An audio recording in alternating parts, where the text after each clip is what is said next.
രാകേഷ് എവിടെയാണ് നിൽക്കുന്നത്? അഞ്ജന ഒരു വീടിന്റെ അടുക്കളയിലൊക്കെ കയറി കൂടിയിട്ടുണ്ട്.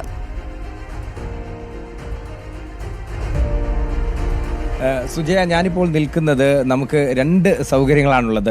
ഒന്ന്, ഇതൊരു വീടിൻ്റെ അടുക്കളയാണ്. അടുക്കളയോട് ചേർന്ന് തന്നെ ഒരു ചെറിയ കടയുണ്ട്. ഇത് നടത്തുന്നത് കുസുമകുമാരി ചേച്ചിയാണ്. അപ്പോൾ ചേച്ചിക്കിட்ட ഒരു പ്രത്യേകത എന്ന് പറയുന്നത് കട നടത്തുന്നു, കടയിൽ നിന്ന് തന്നെ സാധനങ്ങൾ എടുത്ത് അടുക്കളയിൽ തന്നെ ഉണ്ടാക്കാൻ ചെറിയൊരു കടയാണ്. അപ്പോൾ വില നിലവാരത്തെക്കുറിച്ച് കൃത്യമായിട്ട് ഒരു വീട്ടമ്മയേക്കാൾ ഒപ്പം തന്നെ കച്ചവടമുണ്ട്. ചെറിയ കച്ചവടമാണ്, വലിയ കച്ചവടമൊന്നുമല്ല. കുസുമകുമാരി ചേച്ചി, എന്താണ് ഇപ്പോഴത്തെ ഒരു വില നിലവാരം? സത്യത്തിൽ എന്തിനൊക്കെയാണ് കൂടിയിട്ടുള്ളത്? വെളുത്തുള്ളി, ഇഞ്ചി, പച്ചമുളക്, തക്കാളി, അങ്ങനെ വേണ്ടപ്പെട്ട കാര്യങ്ങളെല്ലാം കൂടുതലാണ്. നമ്മളിതിപ്പം മൊത്ത വിലയിൽ എത്ര രൂപയ്ക്കാണ് എടുക്കുന്നത്? ഇപ്പം ഏകദേശം തക്കാളി ആണെങ്കിൽ കിലോയ്ക്ക് തക്കാളി ഇപ്പം 60 രൂപ വിലയ്ക്കാണ് ഇപ്പം തരുന്നത്. നമ്മളത് 10 രൂപ കൂടുതൽ വാങ്ങിച്ച് വിൽക്കും. അങ്ങനെ എല്ലാ കാര്യങ്ങളും അങ്ങനെ തന്നെയാണ്. ഈ ധാന്യങ്ങളാണ് ഏതിനൊക്കെയാണ് കൂടിയിട്ടുള്ളത്? വെളിച്ചെണ്ണ, തേങ്ങ, അങ്ങനെയുള്ള കാര്യങ്ങളൊക്കെ ഭയങ്കര വിലയാണ്. ആളുകൾ ഇപ്പം കൂടുതലായിട്ട് വാങ്ങാൻ വരുന്ന സമയത്ത് കൂടുതൽ വാങ്ങിയ ആളുകൾ കുറച്ചാണ് വാങ്ങുന്നത്. എന്താണ്? എല്ലാവരും ഇപ്പം പരിമിതിയായിട്ട് മേടിക്കുകയുള്ളൂ. ഇപ്പം 100 മേടിക്കേണ്ടടുത്ത് അവർ 50 വെളുത്തുള്ളി മേടിച്ചുകൊണ്ട് പോകും. 100-ന് 40 രൂപ വിലയല്ലേ, 400 രൂപയാണ് 100-ന്. അതവർ 20 രൂപയ്ക്ക് 50 ആക്കി മേടിക്കും. അങ്ങനെയെല്ലാം കുറച്ചായിപ്പം ആൾക്കാർ മേടിക്കുന്നത്.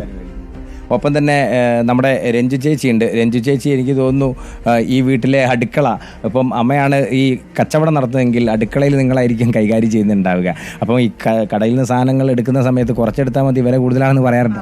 അമ്മ പറയാറുണ്ട്, ഒരുപാട് സാധനം എടുക്കരുത്, പണ്ടത്തെ പോലെ എടുത്ത് വെച്ച് കളയണ്ട വെറുതെ. ഒരുപാട് സാധനങ്ങൾക്ക് നമ്മുടെ പയറിന്, വൻപയർ, ചെറുപയർ, അങ്ങനെയുള്ള സാധനങ്ങൾക്കൊക്കെ ഭയങ്കര കൂടുതലാണ്. നമുക്കൊരു 500 രൂപ വരുമാനം ഉണ്ടെങ്കിൽ പോലും ഒരു കുടുംബം, ഞങ്ങളൊരു 5 അംഗങ്ങളുള്ള വീടാണ്, പക്ഷെ നടന്നു പോകുന്നില്ല. ഇപ്പം 500-600 രൂപ വേണം ഒരു ദിവസത്തെ വീട്ടിലെ കാര്യങ്ങളെല്ലാം നടന്നു പോകാനായിട്ട് തന്നെ.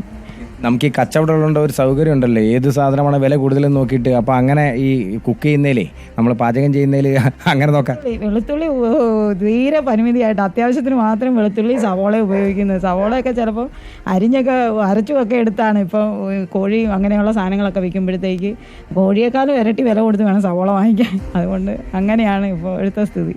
കോഴി കുറച്ച് അധികം വാങ്ങിച്ചാലും കുഴപ്പമില്ല. 100 രൂപയ്ക്ക് കോഴി കിട്ടും 1 കിലോ. പക്ഷേ സവോള മേടിക്കാനൊരു അതുപോലത്തെ ഒരു അവസ്ഥയിലേക്കാണ് നമ്മൾ കടന്നു പോകുന്നത്. നമുക്കിപ്പോൾ ഒരു 5-6 അംഗങ്ങളുള്ള കുടുംബത്തിൽ ഒരു 100-800 രൂപ ഉണ്ടെങ്കിൽ പോലും ഒരു ദിവസം നമുക്ക് കടന്നു പോകുന്നില്ല. മീനും ഇറച്ചിയും മേടിക്കുന്നതിലല്ല നമുക്ക് പ്രധാനം. ഇപ്പം പച്ചക്കറി, അതിനുള്ള ചേരുവകളും മേടിക്കുമ്പോഴത്തേക്ക് ഭയങ്കരമായിട്ട് വില കൂടി. വെളിച്ചെണ്ണയും തേങ്ങ ഉപയോഗിക്കാനേ പറ്റുന്നില്ല. തേങ്ങ 70 രൂപ വിലയ്ക്ക് എങ്ങനെ തേങ്ങ മേടിച്ച് നമ്മൾ ഉപയോഗിക്കാനാണ്? ഞങ്ങൾ ഈ കട തുടങ്ങുന്ന സമയത്ത് നമുക്കൊരു 22 രൂപയ്ക്കൊക്കെ തേങ്ങ കിട്ടിക്കൊണ്ട് ഞങ്ങളൊരു 10,000 രൂപയായിട്ട് പോയാൽ ഞങ്ങൾക്ക് കട നിറച്ച് സാധനം ഇപ്പോൾ ഒരു 40,000 രൂപയായിട്ട് പോയാൽ പോലും ആ കട നിറച്ച് സാധനം വാങ്ങിക്കാനില്ല. ഇതാണ് സാധാരണക്കാരെ സംബന്ധിച്ച് കൃത്യമായി തന്നെ അവരെ വില നിലവാരം ബാധിക്കുന്നുണ്ട്. ഓക്കെ, എന്തായാലും കുസുമം ചേച്ചിയോടും മോളോടും ഒക്കെ അന്വേഷണം പറഞ്ഞേക്കൂ രാകേഷ്.